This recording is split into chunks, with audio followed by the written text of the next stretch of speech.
एक माँ की तड़प। सर्दियों के मौसम में एक बूढ़ी औरत अपने घर के कोने में ठंड से तड़प रही थी। जवानी में उसके पति का देहांत हो गया था। घर में एक छोटा बेटा था। उस बेटे के उज्जवल भविष्य के लिए उस माँ ने घर घर जाकर काम किया। काम करते करते वो बहुत थक जाती थी, लेकिन फिर भी आराम नहीं करती थी। वो सोचती थी जिस दिन बेटा लायक हो जाएगा उस दिन आराम करूँगी। देखते देखते समय बीत गया। माँ बूढ़ी हो गई और बेटे को अच्छी नौकरी मिल गई। कुछ समय बाद बेटे की शादी कर दी। अब घर में एक सुंदर पोता भी हो गया। अब बूढ़ी माँ खुश थी कि बेटा लायक हो गया, लेकिन ये क्या, बेटे व बहू के पास माँ से बात करने तक का वक्त भी नहीं था। बस ये फर्क पड़ा था, माँ के जीवन में पहले वह बाहर के लोगों के बर्तन व कपड़े धोती थी, अब अपने घर में बहू बेटे के। फिर भी खुश थी, क्योंकि औलाद उसकी थी।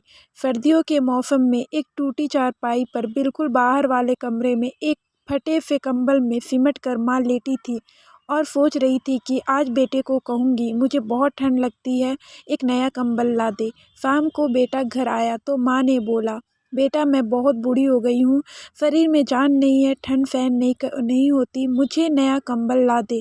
तभी बेटा गुस्से में बोला, इस महीने घर के राशन में और बच्चे के एडमिशन में बहुत खर्चा हो गया। कुछ पैसे हैं पर तुम्हारी बहू के लिए शॉल लाना है। वो बाहर जाती है, तुम तो घर में रहती हो, सहन कर सकती हो।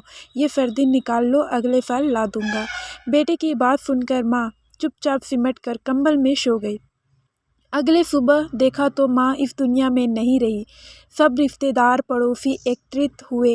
बेटे ने माँ की अंतिम यात्रा में कोई कमी नहीं छोड़ी थी। माँ की बहुत अच्छी अर्थी सजाई थी, बहुत महंगा फॉल उड़ाया था। सारी दुनिया अंतिम संस्कार देखकर कह रही थी, भगवान हमको भी हर जन्म में ऐसा ही बेटा मिले। मगर उन लोगों को क्या पता था कि मरने के बाद भी एक माँ की तड़प रही थी, सिर्फ एक कंबल के लिए। दोस्तों, आपको कहानी कैसी लगी कमेंट करके ज़रूर बताइएगा। कहानी पसंद आई हो तो वीडियो को लाइक शेयर एंड चैनल पे नए हो तो सब्सक्राइब कर लीजिए। वीडियो को पूरा देखने के लिए